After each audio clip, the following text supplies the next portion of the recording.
تو بہرحال یہ ملاقات اگر ہوتی ہے تو یہ بڑی اہم ملاقات ہوگی، ایک جو ہے وہ ایک آئس بریک بھی ہوگی اور آگے بڑھنے کا ایک راستہ بھی اس سے مل سکتا ہے، یعنی پاکستان تحریک انصاف کو بھی مل سکتا ہے، اور اگر عمران خان فوری طور پر احتجاج کی کال نہیں دیتے تو پھر چیزوں کو کول ڈاؤن کرنے کا بھی کوئی راستہ نکل سکتا ہے۔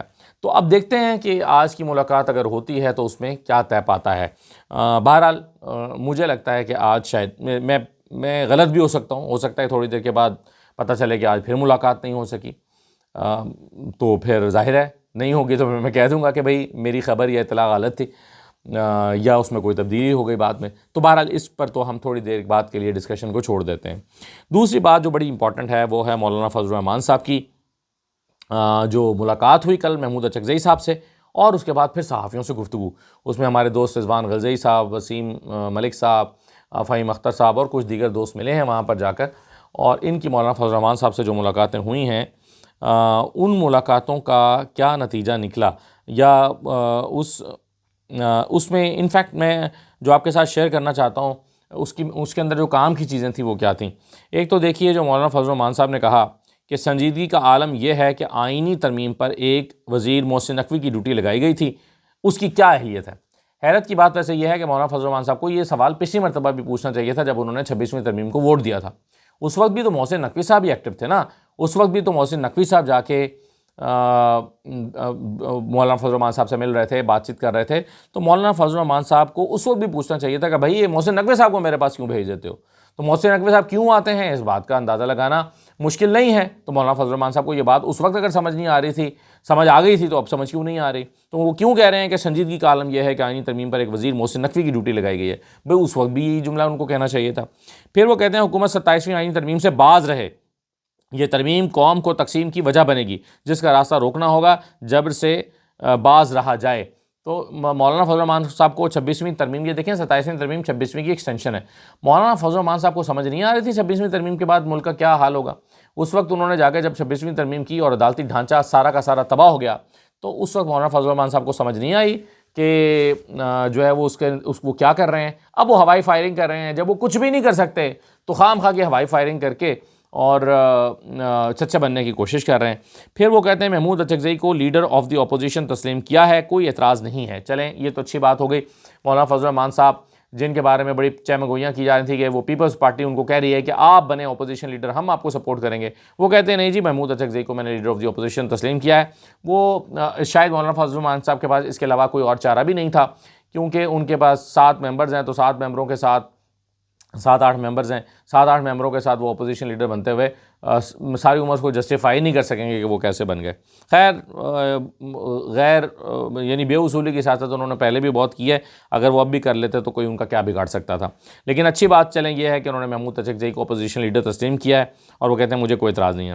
پھر بڑی زبردست بات کی انہوں نے کہا بلاول بھٹو سے ملاقات میں آئینی ترمیم پر زیادہ بات چیت نہیں ہوئی، پیپلز پارٹی سے بات چیت کریں گے۔ اگر پیپلز پارٹی پر آئینی ترمیم کا انحصار ہے تو اس کو ہمت پکڑنی چاہیے، اقتدار آنی جانی چیز ہے۔ واہ واہ واہ، کہہ رہے ہیں کہ اس وقت پیپلز پارٹی کا پر انحصار ہے آئینی ترمیم کا، جیسے پچھلی مرتبہ مولانا فضل الرحمان پر انحصار تھا، تو اس دفعہ پیپلز پارٹی پر انحصار ہے۔ تو وہ کہتے ہیں کہ پیپلز پارٹی کو تھوڑی سی ہمت پکڑنی چاہیے۔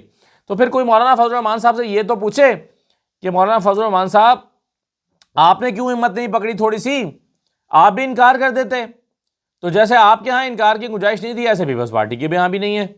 یعنی مولانا فضل الرحمان صاحب اس وقت اتنا بھی نہیں کر سکے تھے کہ وہ کم از کم قاضی فائزہ کی ریٹائرمنٹ کے بعد تک معاملہ لے جاتے اور کہتے کہ ٹھیک ہے جو بنتا ہے سینئر پیونر جج ہے، جیسے منصور علی شاہ کو چیف جسٹس لگنے دیں، اس کے بعد ہم کر لیں گے۔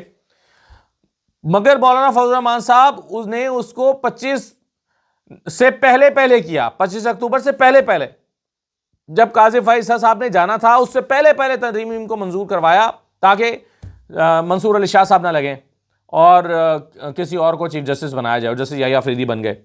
تو مولانا فضل الرحمان صاحب نے اتنی ہمت بھی نہیں کی کہ اس کو کم از کم 2-4 دن آگے لے جاتے اور نیا چیف جسٹس لگ جانے دیتے، بعد میں ترمیم ہو جاتی۔ مولانا فضل الرحمان صاحب نے خود اس وقت اتنی ہمت بھی نہیں کی، اور آج کہہ رہے ہیں کہ پیپلز پارٹی تھوڑی سی ہمت کرے۔ ہے نا مزے کی بات۔ پھر وہ کہتے ہیں کہ جن چیزوں کو 26ویں ترمیم کے وقت نکالا گیا ان کو پھر سے لایا جا رہا ہے، یہ جبر ہے، بدنیتی ہے۔ خواہش ہے کہ اپوزیشن تقسیم نہ ہو، معتدل ماحول کو شدت کی طرف مت لائیے، آئین کے حوالے سے احتیاط سے قدم اٹھانا چاہیے۔ کل تک اسحاق ڈار کہہ رہے تھے کہ ترمیم نہیں آ رہی، جب مسودہ ملے گا تو پارٹی کا اجلاس بلائیں گے۔ پھر انہوں نے کہا کہ اس وقت تو 26ویں آئینی ترمیم عدالت میں زیر سماعت ہے، پہلی ترمیم کا لقمہ پھنسا ہوا ہے، دوسرا لقمہ دے دیا گیا، ایسا تاثر نہ ہو جس سے آئین کو کھلواڑ بنا دیا گیا ہو۔ یہ اسمبلی عوامی نمائندہ نہیں ہے، یہ الیکشن بنے بنائے نتائج کے تحت حکومت بنائی گئی، اس اسمبلی کو آئین نہیں چھیڑنا چاہیے۔ اچھا، اب سوال یہ پیدا ہوتا ہے کہ مولانا فضل الرحمان صاحب جو ہیں، یہ جس اسمبلی کے بارے میں کہہ رہے ہیں کہ اس کا تو مینڈیٹ ہی نہیں ہے کہ یہ آئین میں تبدیلی کرے، اسی اسمبلی سے مولانا فضل الرحمان صاحب نے 26ویں ترمیم پاس کرائی۔ تو یہ کیسی منافقت ہے، یہ کیسی دو نمبری ہے، یہ کیسا فریب ہے کہ اس وقت آپ کو یہ ساری باتیں یاد نہ آئیں۔ اس وقت مولانا فضل الرحمان صاحب نے نہیں کہا کہ بھائی دیکھیں یہ اسمبلی جو ہے وہ بنے بنائے ووٹوں سے، بنے بنائے نمبروں سے بنائی گئی ہے، یہ اسمبلی جعلی نمبروں سے بنائی گئی ہے، جعلی فارم 47 سے بنائی گئی ہے، یہ اسمبلی ترمیم پاس نہیں کر سکتی، میں آئینی بینچ کے حق میں ہوں لیکن اسمبلی سے نہیں ہونا چاہیے۔ یہ بات اس وقت مولانا فضل الرحمان صاحب نے نہیں کی۔ آج فرما رہے ہیں کہ جی یہ اسمبلی جو ہے اس کے پاس تو مینڈیٹ ہی نہیں ہے کہ وہ ترمیم لائے۔ تو پھر وہ کہتے ہیں 26ویں ترمیم کا لقمہ پھنسا ہوا ہے۔ بھائی 26ویں ترمیم آپ کا شاخسانہ ہے، آپ کا برین چائلڈ ہے، آپ ہی لے کر آئے ہیں 26ویں ترمیم، آپ اس کے ذمہ دار ہیں۔ پھر انہوں نے فرمایا کہ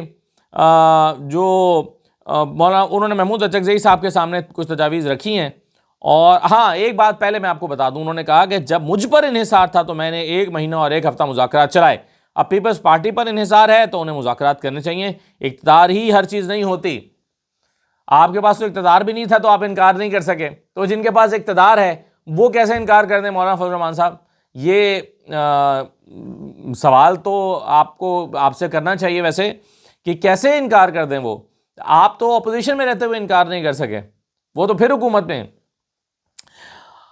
بہرحال انہوں نے محمود اچکزئی صاحب کے سربراہی میں جو وفد آیا تھا اس سے انہوں نے جو ملاقات کی، یہ تو وہ ساری گفتگو ہے جو صحافیوں کے ساتھ انہوں نے کی تھی۔ تو مولانا فضل الرحمان صاحب کے ساتھ محمود اچکزئی صاحب کی قیادت میں جو وفد آیا تھا اس کے بارے میں انہوں نے کہا کہ ممکنہ طور پر آئینی ترمیم کو روکنے کے 3 راستے ہیں۔ ایک، عوامی احتجاج کے ذریعے دباؤ ڈالا جائے، حکومت سے براہ راست مذاکرات کیے جائیں، اور پیپلز پارٹی سے بات چیت کے ذریعے راستہ نکالا جائے۔ وہ کہتے ہیں یہ 3 راستے ہیں، یا تو عام احتجاج کے لیے نکلیں اور دباؤ ڈالیں اور احتجاج اس کو روک دیں ترمیم کو۔ اب مولانا فضل الرحمان صاحب سے سوال ہے کہ کیا وہ نکلیں گے؟ کیا وہ آ کر یہاں پر دھرنا دیں گے؟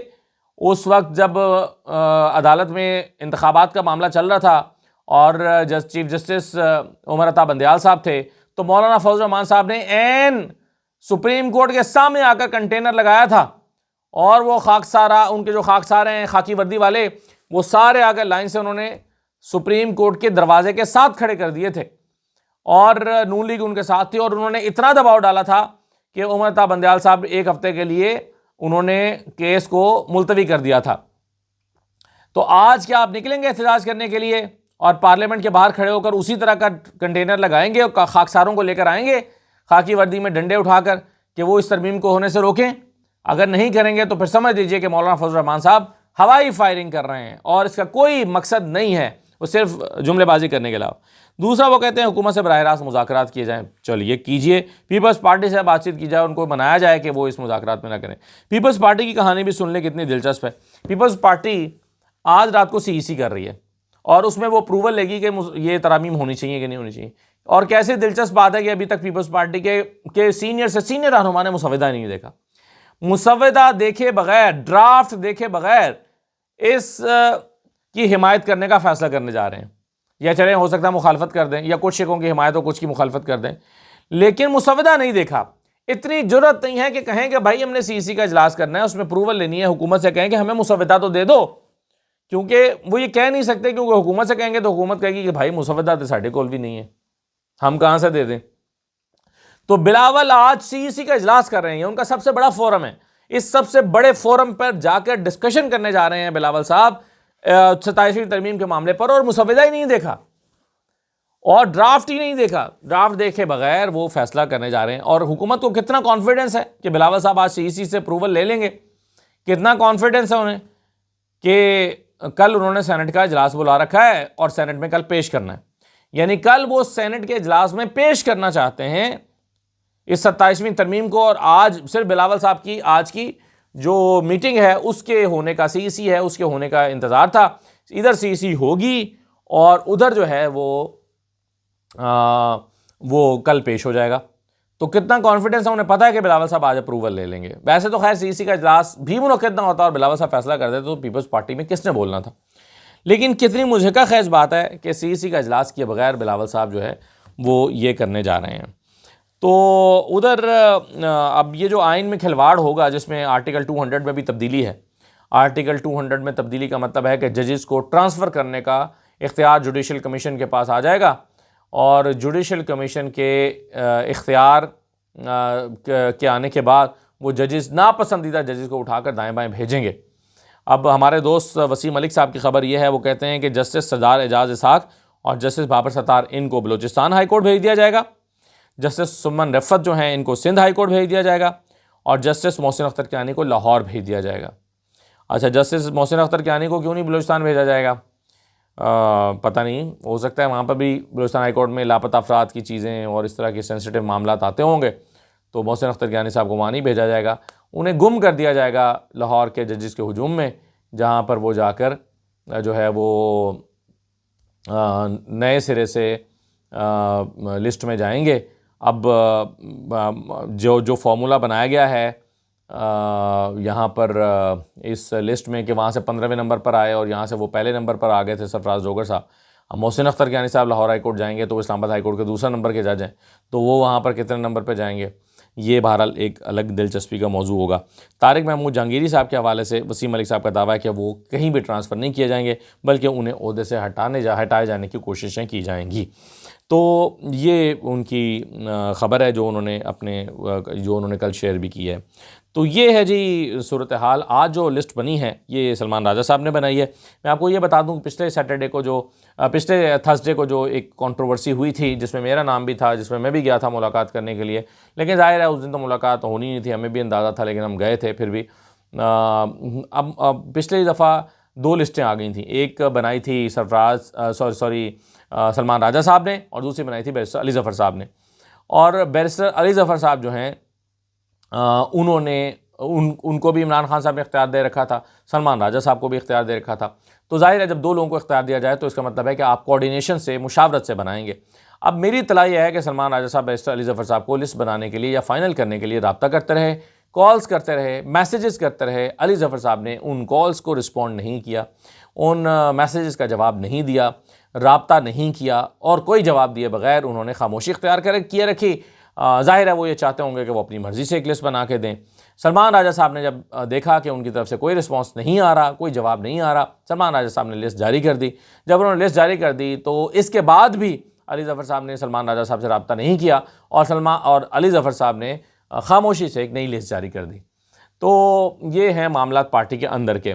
اب اس کے بعد پھر آپ جانتے ہیں کہ کل عمران خان صاحب نے لسٹیں بنانے کا اختیار بھی سلمان راجہ ہی کو دے دیا ہے, اور یہ اختیار بیرسٹر علی ظفر صاحب سے لے لیا گیا ہے. ظاہر ہے انہیں بتایا گیا ہوگا کہ بھائی انہوں نے اس طرح سے یعنی باہر تو سیاست کرتے نہیں ہیں, پارٹی کے اندر سیاست کرتے رہتے ہیں پی ٹی آئی کے ماشاءاللہ لوگ.